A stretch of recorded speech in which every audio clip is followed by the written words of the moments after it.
Good afternoon, everyone. This is episode 6 of the Entertainment Room, and we have got a lot of film news for you today. Starting off, we got the Toy Story 4 trailer yesterday. Yes, indeed we did. I'm Jacob Ottaway. We've got Macaulay and Jess in today, and Toy Story 4, what a dark trailer. It's ruined my childhood. I loved the Toy Story films growing up, but I think actually, from what seems to be a slightly darker film with slightly darker humour, might be a touch of genius. I mean, the audience is going to be people our age now. We grew up watching Toy Story. Kids nowadays aren't going to be interested in that. They want YouTubers and the Shane Dawson film and stuff like that. So I think a stroke of genius there by the developers of Toy Story 4. The reason why I think this series is so popular is because the films will age up along with the audience, and you know you've got like a lot of adult jokes, especially in the third one. And this looks really good, and it seems like it's got kind of like a darker kind of story to it, definitely. I was going to say as well, I mean, the darker side, I mean, the trailer came out yesterday, obviously that's why we're talking about it. Basically, there's a spork questioning its existential existence. And like that concept, I don't think is going to be got by kids watching the film. So that is a definite indicator of, you know, the film aging up with its audience. Macaulay, did you grow up watching Toy Story? Of course I did. Loved all the three Toy Stories. Maybe an unpopular opinion, well, I don't know, but I think it ended perfectly on Toy Story 3, and I'm not sure they needed this film.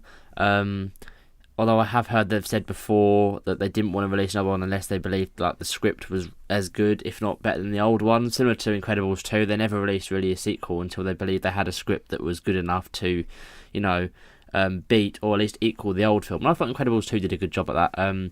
But in terms of Toy Story 4, the trailer is a bit of a weird one. We haven't really had much up until this point, little clips here and there. It's difficult to understand the storyline. I mean, obviously, whatever, you got Sporky, then Bonnie's new favourite toy, in quotation marks. All the cast are back. You got Bo Peep back, that's quite a big thing. Woody's quote-unquote love interest. It's a bit of a weird situation, because I guess Jessie and Buzz... Did Jessie actually appear in the trailer, or am I briefly? Oh, that's a good point. I don't think I saw her. I know Jessie did. I'm not sure about the little donkey, though. Bullseye. Yeah, I don't think I saw Bullseye. I saw Jessie, because you see Jessie saying, let's go rescue Woody. Oh, yeah, of course. But I don't know if I saw Bullseye. I'm going to have to double check that. Yeah, I mean, if he was in it, he wasn't in it long, but it seems to centre mostly around Woody and Sporky. They seem to go off on their own adventure. You've got the other toys that are most likely going to be rescuing them, and then maybe they bump into Bo Peep, and this is what I'm confused about. It must be the same Bo Peep that Andy's sister owned. Yeah. Because they seem to know each other already, obviously. And obviously we never question physics in Pixar films, but how she's changed clothes even though she's supposed to be a porcelain doll, I'm not really going to argue. But I mean, it looks like a good film. I'm still going to watch it. I'm pretty sure all you guys will watch it. And I mean, I think this will be the last one. It looks like it's going to be the last one. One thing that shocked me was how far we've come in CGI. Like, you compare the way it looks to the first Toy Story, it's absolutely incredible. I'm looking on Twitter, and Andy just looks, when you look and you compare Andy to how he used to look comparing the trailer, he looks completely different, but in a good way. I'm excited. Also, especially since the first Toy Story was the first ever completely digital animated film. Like, it was fully digital all the way through. That had never been done before. So it kind of gives you more of an example of how far we've come in technology. And I was going to say, the storyline as well, actually, there's a theme, because in this film it is obviously alleged that that Buzz saves Woody. The film before, Woody saved Buzz. The film before that, Buzz saved Woody.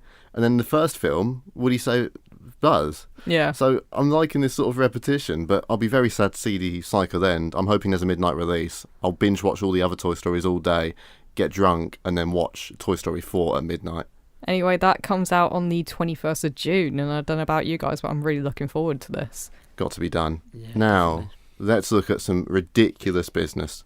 Fox and Disney. Disney has sealed a $71 billion deal for 21st Century Fox, and it's now going to try and take on Netflix. But let's look at the Fox side of things. So it's secured the Fox Film and TV Studios, the FX networks, National Geographic, and Indian TV giant Star India, but we don't really care about that so much. We care about the films because we are the entertainment room.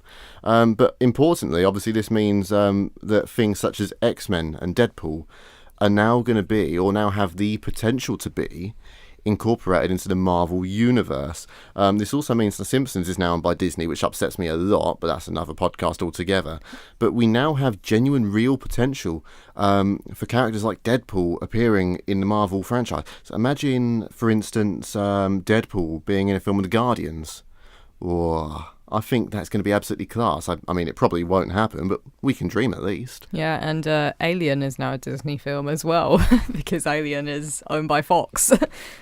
Just that hurts my brain. I mean, this all hurts my brain, but the high concept, I mean, obviously high concept films are what Disney and Fox do and just have always done. Can you imagine all of them coming together, you know, all these heroes coming together, the most ridiculous high concept films, even more high concept than Endgame? It could happen. I have my doubts, but could happen. You see, I've heard and I've been looking, I'm a massive Marvel fan, and after Endgame, you've got the start of quote-unquote Phase 4 of the cinematic universe with Spider-Man Far From Home. And after that, you've got the ones that they've kind of rumoured, such as sequels to Black Panther, Doctor Strange, but it's not as... You go back, like, I don't know how many years it was now, maybe like 8 or 9 years. Kevin Feige set out the entire of Phase 2 and 3 to the public, so we knew what was coming. Even with the likes of Inhumans, which was scrapped as a film and moved to a TV show, we knew what was coming. And beyond Phase 4, it's all a bit of a cloud. Like, I've heard that Marvel were taking a bit of a break because the last couple of years they've been releasing 3 cinematic universe films per year. You know, this year you've got Captain Marvel, which is in cinemas now. You've got Endgame, and then you've got Spider-Man. Last year, I think it was what did you have last year? Ant-Man and the Wasp. You had Infinity War. Black Panther. You know, like they're releasing 3 a year. I think before that, Ragnarok and a couple of other films were released. They've been absolutely smashing it with the Marvel films, and I just don't know where they're going to go from here. So I think, I mean, they've earned their break. I'll miss the films because I think they are going to have a bit of a break, maybe a year or two after Spider-Man. Which isn't actually uncommon because back in the day, you had like Iron Man 1 and Hulk, there was like a couple of years between those films. So it's not uncommon, but I think after that, maybe they'll think about if they have Fox secured by them, which they should do. That's when they'll start thinking about incorporating the likes of Deadpool, X-Men, and the Fantastic Four, which needs a reboot badly. I love the Fantastic Four, and it hurts me to say that the films have not been successful. To incorporate them into the Marvel Cinematic Universe, it does sadden me. I think you guys will agree. The chances are Endgame is going to take away a couple of our favourite heroes that we've known for so long, and I'll be gutted that they will never get a chance to be like with the X-Men, especially because Hugh Jackman will probably most likely won't be Wolverine then. You know, all the characters we've grown up with won't be together. A couple of them will here and there, and that saddens me. Like, at least we'll get to see hopefully a Spider-Man and a Deadpool crossover, which I'm dreaming of. But yeah, I mean, my main problem with this was I think after Avengers Infinity War, Marvel should have left it a year or so before they announced any more films, because it was certain characters... Something happened to certain characters in Infinity War. We believed they were dead or completely gone from the universe. And a few days later, Marvel would announce they're getting their like own TV show or their own film. Yeah, they announced the Spider-Man sequel, didn't they? Yeah, and it just completely spoils the end. What's going to happen in Endgame? And I think Marvel should have just had some self-control and just said, you know what, we're going to hold back the announcement. So people can actually enjoy the sequel and can actually have this like wonder of whether these people are coming back or not. I mean, there was always kind of the idea that they would, especially because you look at the characters like Doctor Strange, Black Panther and Spider-Man, they've literally had like one film. I mean, Spider-Man appeared in Civil War and then had his own standalone film, and then you had Infinity War. But I think that's what made it so shocking, the fact that obviously it was all rumoured that Thanos would do the snap, but we never actually thought it would happen on screen. So when he did, and all these characters that we've known, there was a mix of characters we've known for a long time, like Falcon, to the characters that we've just met, like Doctor Strange and Black Panther. I mean, all of the Guardians are basically gone. Sorry if I'm spoiling this for anyone watching, but if you haven't watched Infinity War by now, go and watch it. And obviously, that's why I'm looking forward to Endgame, which we'll move on to in a minute because there was a new trailer for Endgame. Yeah, speaking of which, the trailer dropped. When did it drop? Was it 2 days ago? Yeah, something like that. Two or 3 days ago. It's breaking records as Infinity War did. The most viewed trailer like in the last 24. It's ridiculous. It's this is a full length trailer. It's the first one we've got so far, considering the fact that the film's coming out in mid-May. Was it, or was it mid-April? End of, I think April 26th is when it comes out here. I'm not sure. I think it's always a week earlier in the UK because it's released for May Day, I think, in the US. So I think it's early May in the US, and I think it's end of April here. Yeah, and it's quite late coming considering that's when the film's coming out. This is a full-length trailer, so we've seen all our heroes now. It even features Captain Marvel, who has just had her own film released. It's a prequel though, so it doesn't tell us anything about the after events of Infinity War. And along with that, we got a new poster, and we've also got the directors have admitted that for Infinity War they did manipulate footage and use some scenes that weren't used in the film.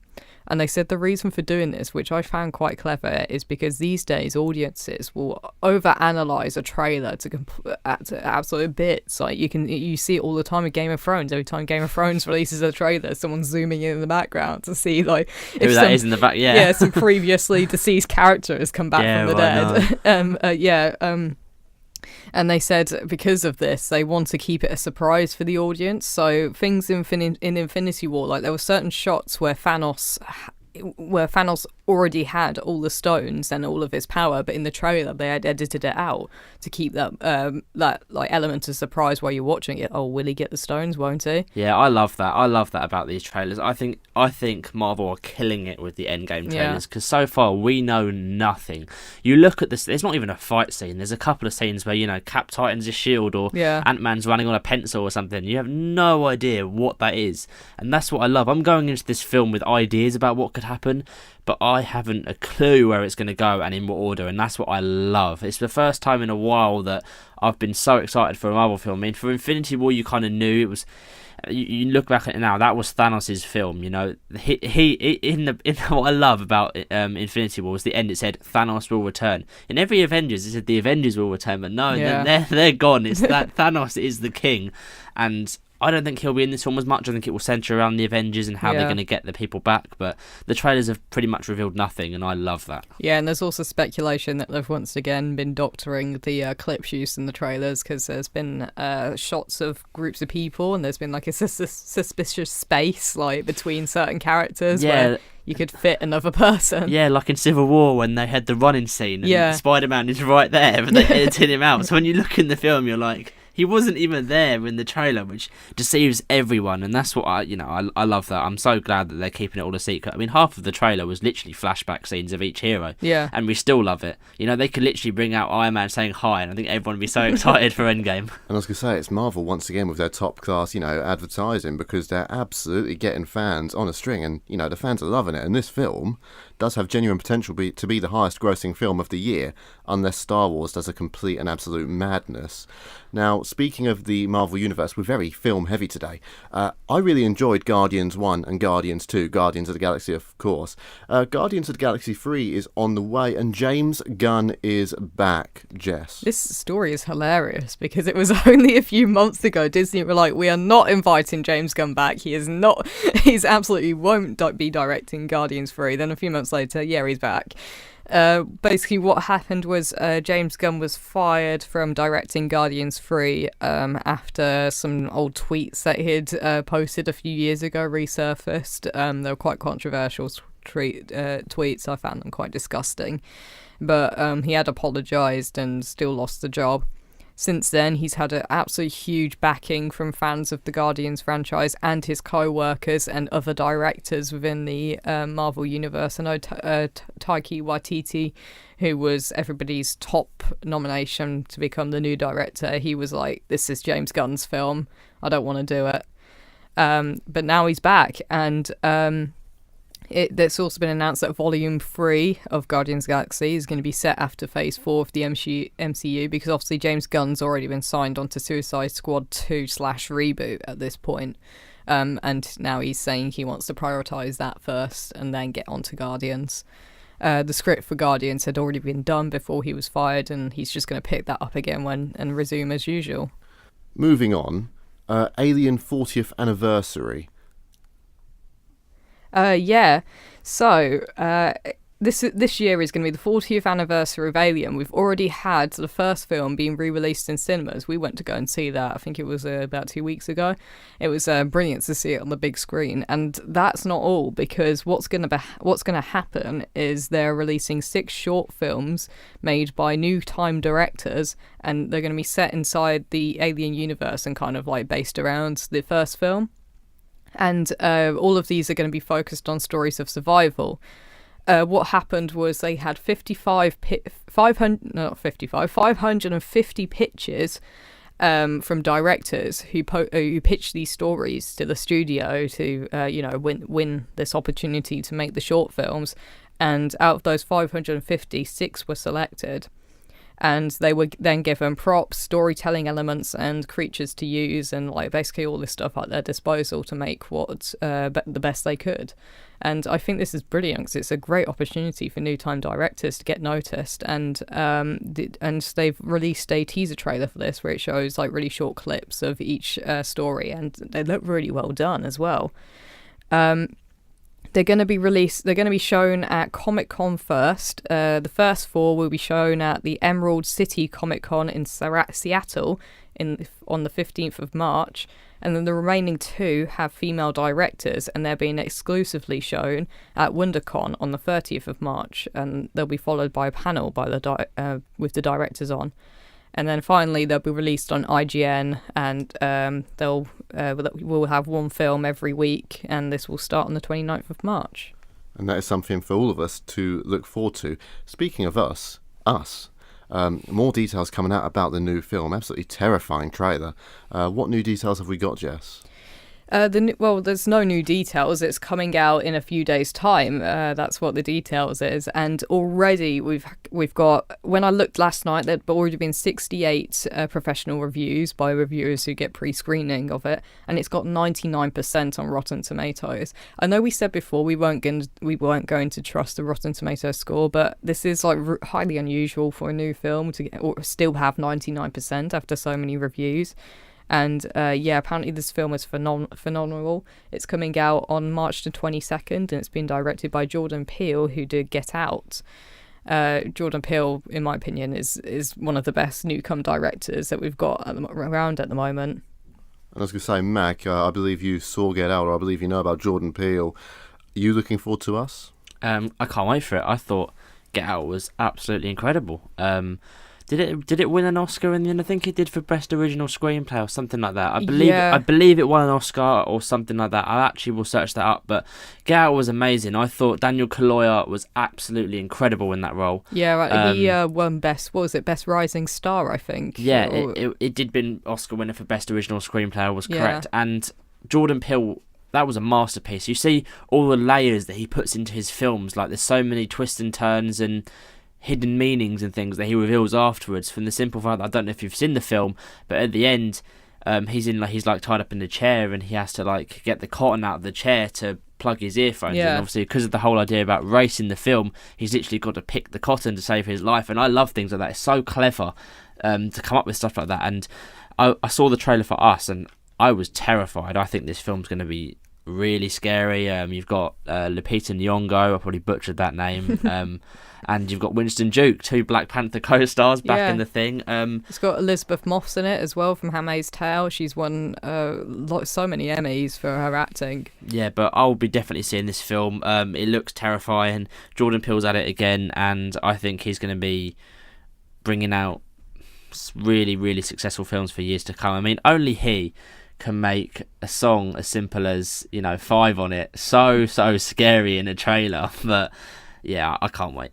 Yeah, and he's doing the Twilight Zone reboot as well, and a lot of people are saying these 2 horror films that he's directed. Get Out was his first film, by the way, his first directed film. He said these 2 like really, really set up what his Twilight Zone is going to be about, and I'm really looking forward to that as well. Moving on to Once Upon a Time in Hollywood. Now, this is something personally I've not actually come across, so maybe you can enlighten me. Once Upon a Time in Hollywood is going to be Quentin Tarantino's latest upcoming film. All we've got so far is a new poster with Brad Pitt and Leonardo DiCaprio was released. I think it was yesterday. And it looks great. It looks great so far. In my opinion, Quentin Tarantino can do no wrong. It's going to be set in 1969, and basically Leonardo DiCaprio plays a guy called Rick Dalton, who's a film star. And he travels around with Brad Pitt, who's playing his longtime stunt double, and they're basically like going around the industry, and they don't recognize it anymore because the golden age of Hollywood has now ended, and it's becoming something that they don't recognize. And like whilst they're doing all this, the Manson cult murders are going on. And it's a little bit skeptical about how much of a part the Manson cult murders are going to play in the film, but personally, I think it's going to be quite a big part. Maybe it's going to be like two halves of the story. It's got absolute killer cast. It's got Margot Robbie, Timothy Olyphant, Luke Perry. It's going to be his final role after he sadly passed away a few weeks ago. It's got Damian Lewis, Dakota Fanning, Al Pacino, and Tim Roth. It looks like it's going to be set up to be absolutely amazing. That is a big lineup, but that is what you get with Quentin Tarantino films. Finally, before we move on to the world of TV, I just want to quickly make a side note. John David Washington, the son of Denzel Washington, is going to be featuring as the lead star in Christopher Nolan's new film. Now, obviously, it's quite common for Christopher Nolan to keep details of his films quiet, but Nolan is proposing that this film is going to be a really big action film compared to some of the other films that he has done. It is set for the 17th of July 2020. I believe that's the release date in the US. I don't know if it's going to be the same as the UK just yet, probably not. But that is a film to really look forward to, and it is a really big break for John David Washington as well, because he starred well in Black Klansman, didn't he, Jess? Yeah. Christopher Nolan, this is kind of what he does. We won't know anything about this film until like the last minute. That's how it was with Interstellar. I think Dunkirk, it's hard to like keep the storyline quiet because obviously it's based on historic events, but I believe we didn't even realise he was doing Dunkirk until the trailer was here. And it's just going to be the same like this. We probably won't won't know what it's going to be about until he releases the full trailer. We haven't even got a teaser trailer yet. All we know is that it's starring John David Washington. There's reports that it's a bit more action-packed than usual. Personally, I'm really looking forward to it. I'm a huge fan of Christopher Nolan, and I'm also a fan of John David Washington, who I was a little bit confused when I heard his name for the first time. I was like, where do I recognise that from? And he's Denzel Washington's son, of course. Go on, yes, I was just going to say, side note, I'm looking at Christopher Nolan. How has the guy not won an Oscar before? His films are absolutely incredible. I'm looking at his list.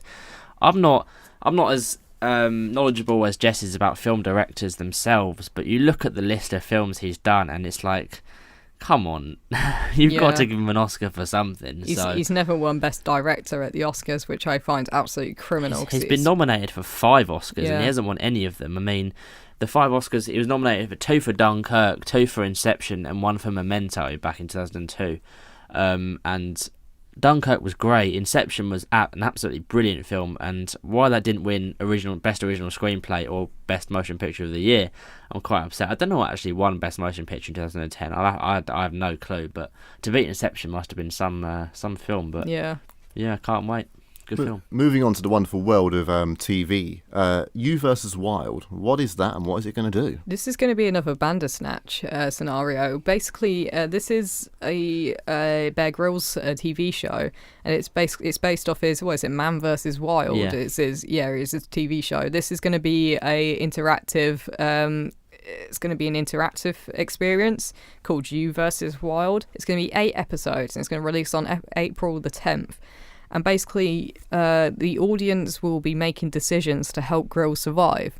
They've released an interactive trailer where you get like a little bit of a taster of this. So basically, he'll be in like really extreme scenarios, and then you'll pick what he does and then see whether he'll survive in that scenario or not. What I want to know is, can you make Bear Grylls drink his own urine? Surely this has got to be an Easter egg in this document, in this TV film. Probably. I hope so. That would be amazing. I don't know where they're going to take this. I thought Bandersnatch was amazing. I don't know if you guys have seen Bandersnatch. No, I haven't yet. I would recommend it. It's a mind journey, that's for sure.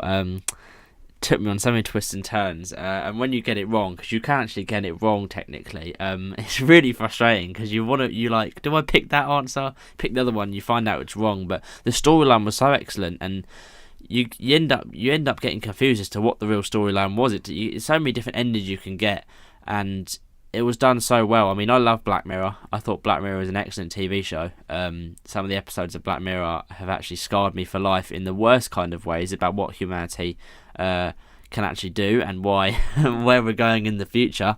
So yeah, I love Bear Grylls. I've always loved his TV shows, so I think this is going to be really, really fun. I mean, it is a little bit surprising because this kind of thing you'd expect from Charlie Brooker. Charlie Brooker's so like out of the box and so extraordinary that you'd expect him to be the first person to come up with like an interactive television experience. And then, but what you wouldn't expect this from Bear Grylls. This is kind of like an unusual thing to happen here. Obviously, to spoil Bandersnatch slightly, you know, if you get something wrong, and you know, like.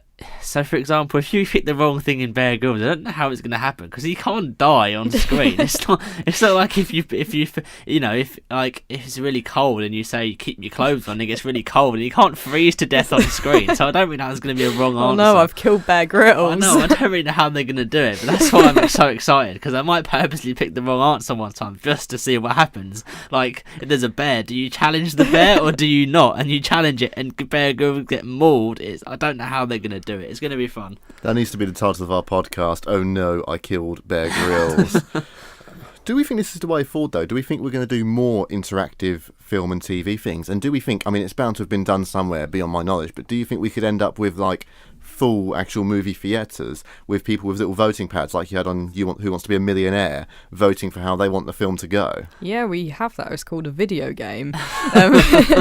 I would love that. I think that'd be hilarious. Imagine the person sitting next to you votes the answer you didn't want, and you're like, for goodness sake. You'd want to go back and see the film again to try and get a different ending. It'd be really frustrating if you were halfway through the film and everything was like different, and then suddenly it turns back to the film and gets the same ending. You'd be really disappointed.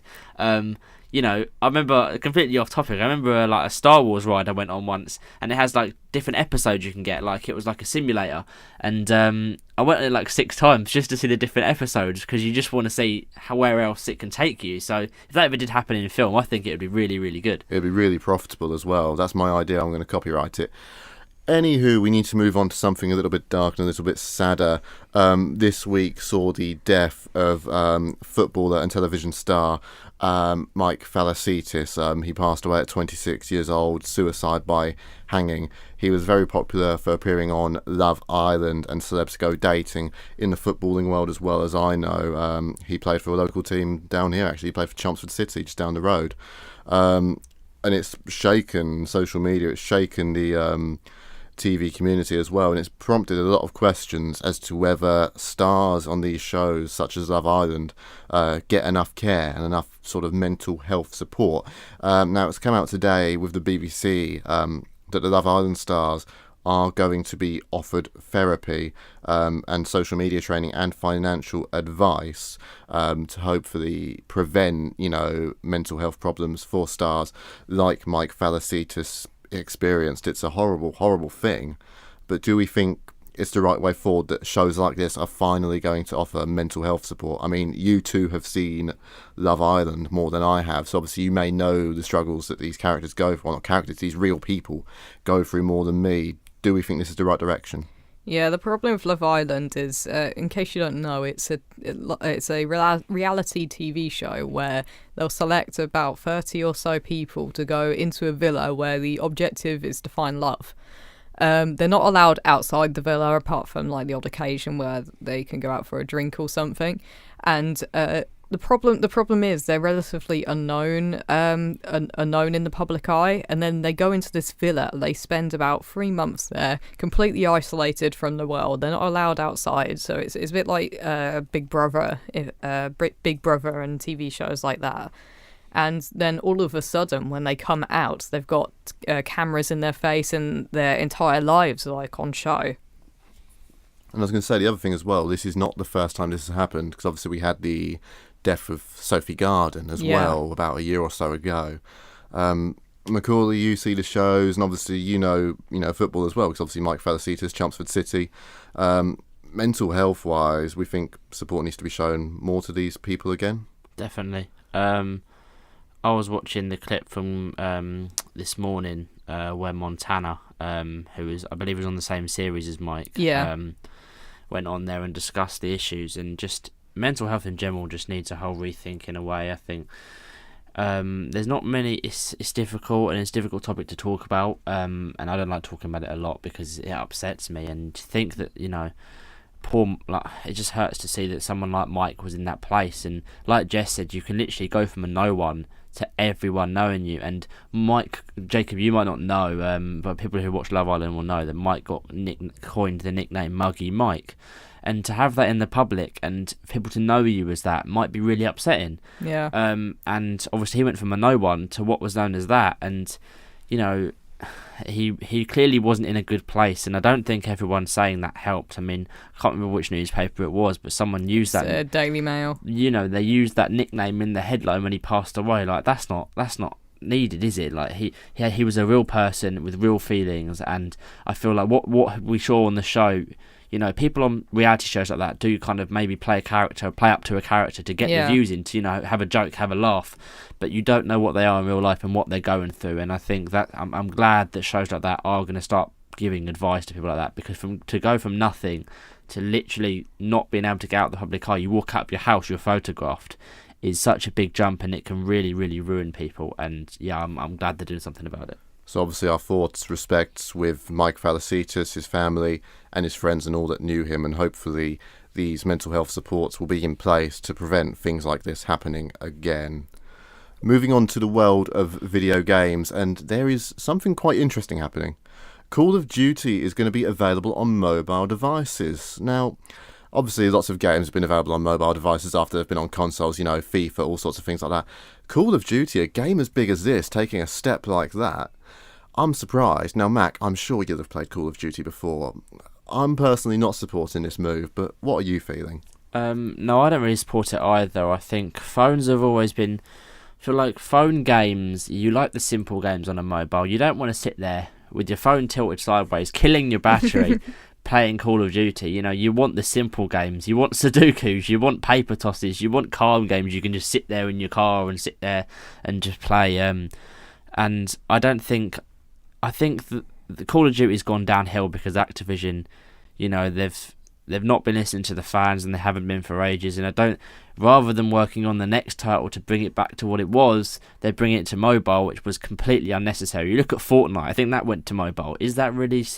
Fortnite is still one of the most popular games in the world, but for console, I don't think there was a reason to bring it to mobile other than to get more money in, unfortunately. And I think that's the issues with Activision. You look at every game nowadays, the microtransactions in DLCs you can get are literally money, and it's a shame that more companies don't listen to the fans rather than do what they think is best for money. And Call of Duty is one of those examples. I was a massive fan of Call of Duty. I still am, but I don't really play it as much as I used to. Yeah, I think this is kind of like a running trend of what happens when companies don't listen to what their audience are telling them. We saw the exact same thing happen when Blizzard at, I think it was it E3 or something like that, when they announced they were doing a new Diablo game and then completely cut everybody's cheers off short when they said it's going to be on mobile.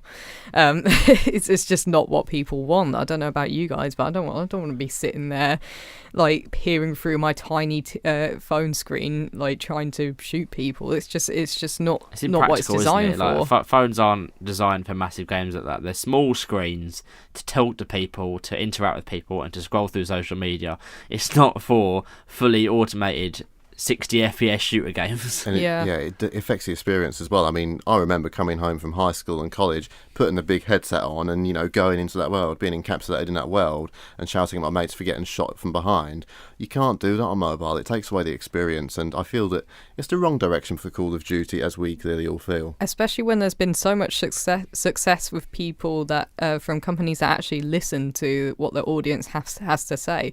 I think the biggest one at the moment is Capcom with its Resident Evil 2 remake and with the Devil May Cry 5. This is what happens when you actually listen to your fans. You get such a big reception from it. Resident Evil 2's done really well so far.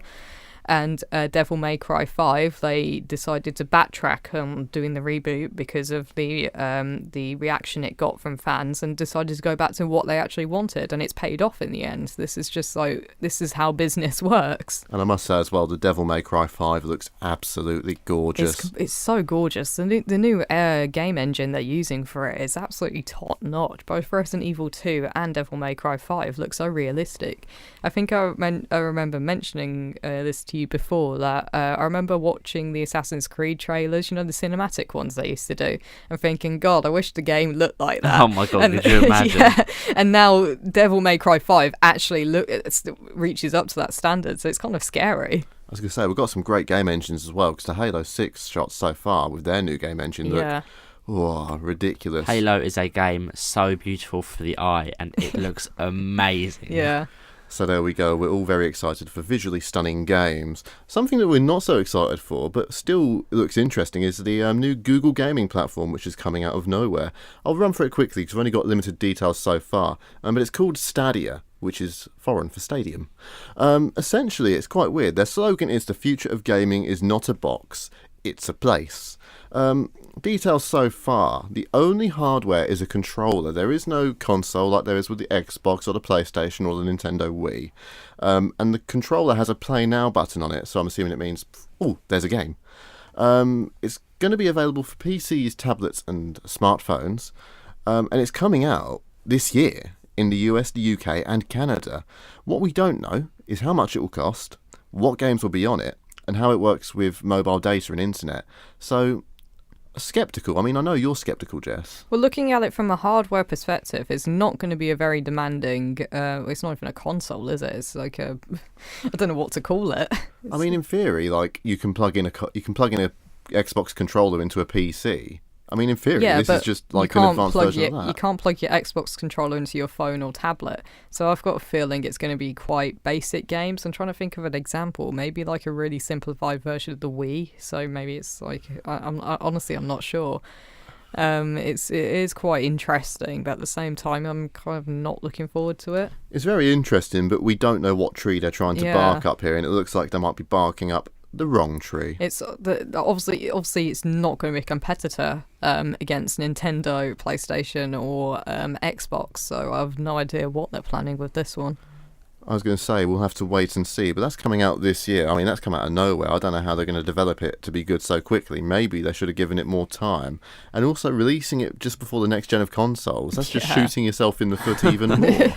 So, bizarre. I remember the Nintendo. Was it the Nintendo U, or was it the early the Wii U? The Wii U. Oh, I remember poor that. Wii U. Oh dear, Nintendo decided to release that at a really bad time. It was when the PlayStation 4 and Xbox One were coming out, and they were at each other's necks. And then, like, before anyone knew about it, the Wii U had been released behind everyone's backs. Like, where did that come up from? So there we go. Google being bizarre, but then again, they're billionaires for a reason, aren't they? Finally onto music, and I've got some festival lineups to rant on about. Some very good festival lineups as well, which will excite Mac and Jess and myself all alike. I'm going to start off with Truck Festival, because this is the one that caught our eyes this week. They've just announced more lineups to it, so the headliners have been announced for a long time, but they've just added some more names to it. This is going to be in Oxfordshire at Hall Farm on the 26th to 28th of July, and there's some big British names. Wolf Alice are there. Obviously, Wolf Alice have won so many awards. Foals, they've got a new album. They're going to be there. Two Door Cinema Club. Now, they're the top three names. Then you look at the names on the second line and you think, oh. So Slaves are going to be there. Nothing But Thieves are going to be there. Connor Mason has had a rest. Thank goodness he needed it, because he looked like he was about to just melt off his feet. Yeah, I remember when we went to go and see them live the other month, and they look very tired. I mean, he was brilliant. He just looked like he wanted a nap, to be honest. They've been touring non-stop since they started. Johnny Marr's going to be there. Yumi at 6. They were touring like last year, and they're going to continue that trend, and they're going to be there too. And the wonderful, my favourites at the moment, Don Broco, are going to be there. They released a new single this year called Half Man, Half God. It is the most heavy thing I've heard in a long, long time. So they're going to be there too. And then some supporting acts as well.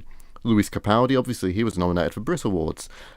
Kate Nash. As well as that, we've got things such as Seagulls, Yonaka, 10 Tons, and Sunset Suns. Yes, that rhymes. I did that on purpose. A very similar lineup is at the Why Not Festival. This is in Derbyshire, and this is, funnily enough, on the same weekend. And they've got some acts which are going to be going back and forth between these two festivals.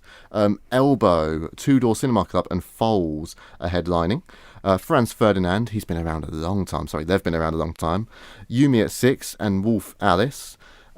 You've also got Don Broco going to be there. Wretch Free 2, very popular, been for a long time. Miles Kane, Professor Green, The Hunter. So once again, very, very popular names. And I believe Why Not and Truck are linked. So obviously these names will be going back and forth to each other between the two festivals over the same weekend. And then the biggest festival, although maybe not so big against these lineups, and funnily enough, this is a festival happening a month earlier, is Glastonbury. Glastonbury, obviously very, very popular, has been, on and off, and they're trying to make sure they're on it this year. I'm not sure they're going to be, though. Their lineup is The Killers, The Cure, Stormzy, Kylie, as in Kylie Minogue, Janet Jackson, Tame Impala, Miley Cyrus, Liam Gallagher, George Ezra. That's a bit disappointing. Do you think, Mac? Yeah, I mean, none of those names... I mean, I would happily go and see them, don't get me wrong, but they're not really names that suddenly jump out to me and go, oh my god, I have to go and see it. I mean, no disrespect, George Ezra is doing absolute wonders at the moment, but I just don't really see any of those enticing as many fans as it should. What do you guys think? Well, I was going to say, I think they're trying to get the good balance of, young and old. Obviously, The Killers have been about for years. The Cure, Liam Gallagher's going to get all your dads wearing Stone Island. They've got some brilliant young names in there as well. Don't get me wrong. They've got Billie Eilish, Anne-Marie. So that's going to be a good, shout, obviously. But I just feel that none of these artists are really artists that are doing things now. Like Stormzy 2 years ago was monumental. Best artist a year, no doubt. But I'm just not so sure. And obviously up against, you look at Reading and Leeds, they've got the Foo Fighters, and they're bigger than probably any of these, with the exception of maybe Stormzy. So I feel that, Glastonbury, I might be wrong. I hope they do prove me wrong, because obviously Glastonbury is a contemporary performing arts festival. It's not just the music, and obviously there's going to be a lot of things there, and obviously a lot of charity things there too, like Oxfam, Greenpeace and WaterAid. But I do feel they might be missing the boat a little bit, but then again, Glastonbury is Glastonbury. It's been about for years, and, well, I hope it proves me wrong. So, that is it for this week. And it might be it for a little while, because everybody goes home at the end of this week, because we're uni students, and we need a rest. Now, the podcast might continue. These plans are not plans which have been put in place yet, but of course, we will update new podcasts if anything does happen. Yeah, we should see you again. When do we come back? We should see you again at the end of April. Yeah, it's 24th of April, I think I remember. So that is a Tuesday. So we should be back on the 25th of April. And we'll carry on as usual. So we're going to go on a bit of a break, and we'll hopefully have a lot to talk about in April, considering that's when Infinity War comes out. Endgame. And Game of Thrones. Oh my god, I cannot wait. Just a bit of this happened while we were in the podcast as well. I don't know if anyone watches Stranger Things, but they've released the trailer for season 3. Oh. Never even watched Stranger Things. I know I'll probably get crucified for that, because apparently it's very, very... I've watched 1 and 2. Apparently it's very, very good. Yeah. Season 3 has come out. The kids aren't in it anymore. They've all grown up. It's an absolute storm on Twitter. But yeah, just thought I'd bring that to the attention. I'm sure we'll talk about that in the future. Yeah, I'll go and watch that now. So thank you for listening, and that's the end of episode 6 of The Entertainment Room. We'll see you again in a month.